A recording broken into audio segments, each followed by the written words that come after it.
Commander Ervan Vront, making an official report to the Ministry of Planetary Warfare, with recommendations on future activity with the new native species, the humans, as they call themselves. 3 galactic cycles ago, translating to 6 solar rotations of the local system, we made planetfall, undetected, onto the planet Earth, on a standard scouting and subjugation mission by order of Admirals HFY and Honglan for Troll. Upon surface contact, regulations were followed for the swift capture of a nearby clan, named at the time New York, albeit with higher difficulty than expected.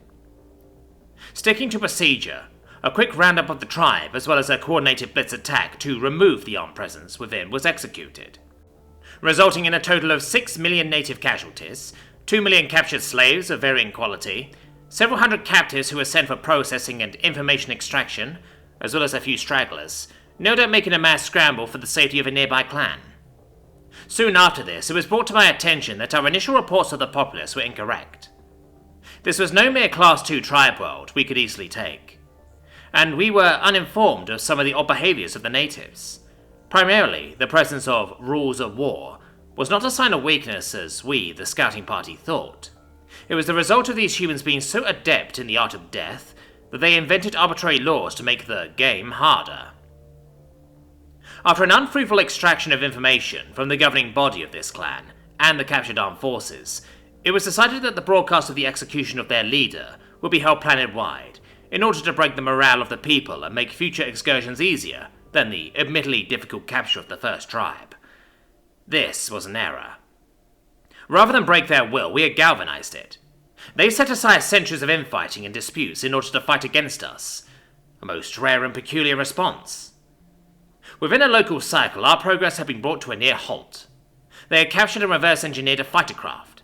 This led to more stable space combat on their part. After 3 cycles, they had mastered our ship, weapon and shield tech to almost exacting standards. On cycle 4, we learned what humans could do when the rules of engagement, as they call them, are disregarded after a strike from orbit took down a med center of the weak and old. They prove elite in their combative skills with relatively little training. During local cycle 5, they displayed what they called enhanced interrogation. Plain and simple, they had rescued a processed slave and decided our torture needed an educational update. The methods they used, the barbarism and efficiency somehow blended into a nightmarish display of no less than 3 previously undiscovered ways our kind could feel pain. Those that were sent back are still unresponsive. In local cycle 6, they developed warp tech, all of their own efforts, even seemingly improving in our designs.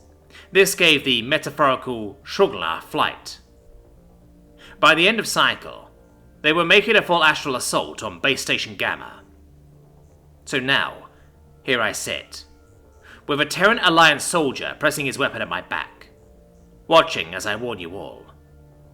What we thought of as a Class 2 tribal world had ascended to the rank of a Class 5 warrior civilization, only trapped in their homeworld by its unreasonable gravitational pull. Otherwise, it is my assessment that with access to galactic resources and their rate of advancement, combined with a likely removal of the self-imposed rules of war, they will become a Class 9 conqueror race within 7 standard galactic cycles. If they continue their propensity for the gathering of allies off-world, it is with no doubt that this is the seed world of no less than a Class 14 Emperor civilization. So, I warn, we must seek peace, for war is their game, and we surely play by different rules.